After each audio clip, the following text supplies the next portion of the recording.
Hello guys, this is Mami Ness, your crafter mom. Meron nga po kasing nagre-request ng tutorial kung paano nga daw gawin yung dahlia flower. Kaso parang late na po ata ang tutorial ko para sa undas. Siguro for next year na lang. First ko nga pong ginawa is nagcut nga po ako ng ribbon. And then ganito nga po gawin yung petals niya. Bali, sundan nyo na lang po kung ano yung nasa video. Madali lang din naman po siyang gawin and tingin ko naman po masusundan nyo kasi mabagal lang naman po yung video. Fast forward nga po is natapos na nga po natin yung 20 pieces na petals. Bali, sa first layer nga po ang pagdidikit-dikitin natin na petals is 8 pieces.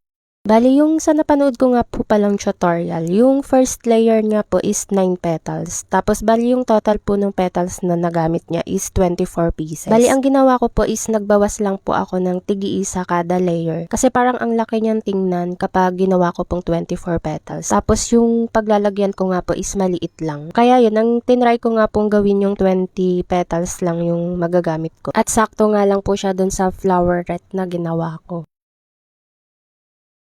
Sa second layer naman po is 6 petals naman po yung pagdidikit-dikitin natin.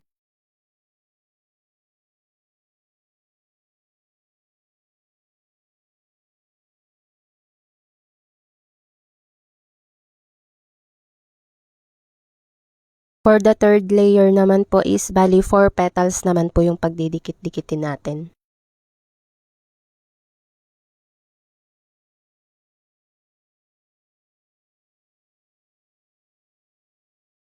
And then yung pang last or yung sa may bandang gitna is 2 petals lang.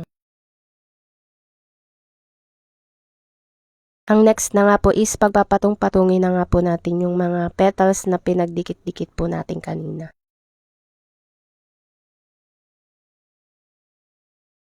Yun lang po for today's video. Sana po may naintindihan po kayo sa aking tutorial. Thank you for watching.